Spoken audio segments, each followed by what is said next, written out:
It wasn't that windy. Even though a storm was on the way, we'll just say he was testing the umbrella for sturdiness.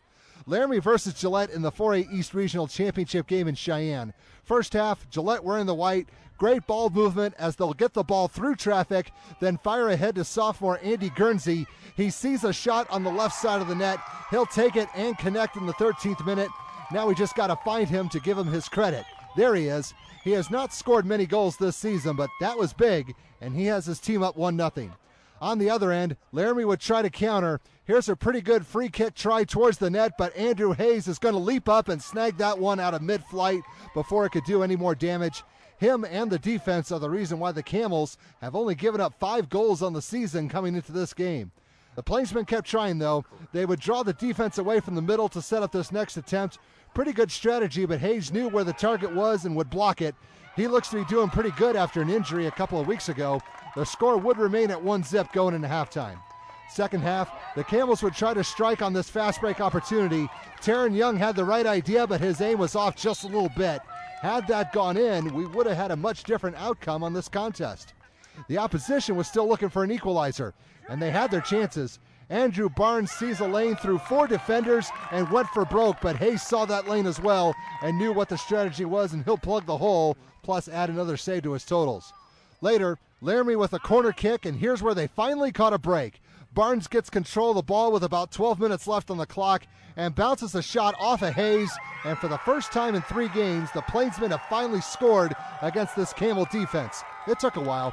Things were tied at 1 when the ref blew his whistle in the 80th minute, so these two teams kept playing. Now in overtime, this is the first 10 minutes. The corner kick worked once, so why not try it again? Great header, but an even better save by Hayes as he had to leap up to bring that one down.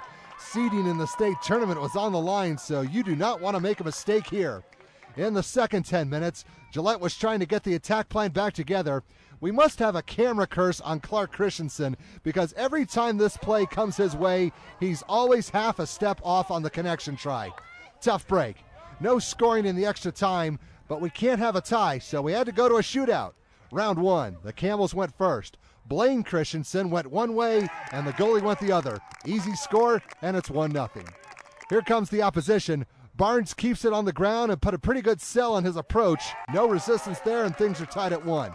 Round 2, Alex German for Gillette. The fake did not work, but the goalie was not fast enough to get to the ball before it went in.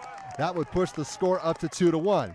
Back on the Plainsmen. Blake Wright was wearing a different jersey, but we knew it was him, and he'll slip one by as he will knot this shootout up again at 2-2.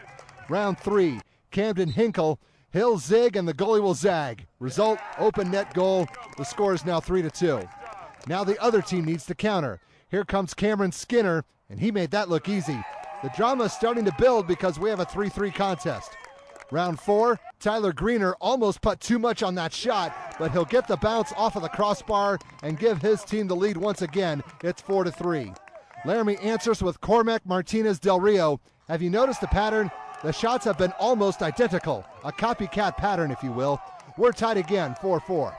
Round 5. Essentially, now it is sudden death since the score is tied. Number 14 was not listed in the program. It was probably someone who changed jerseys earlier. Gillette knows who he is, and he gave his team a 5-4 advantage.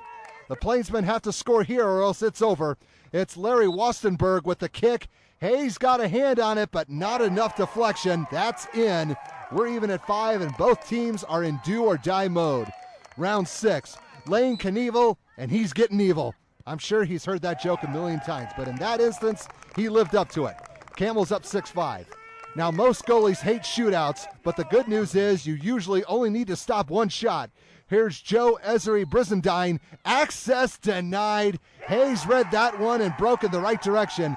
That's the one he needed, and that would give Gillette the win and the number 1 seed out of the East heading into the state tournament.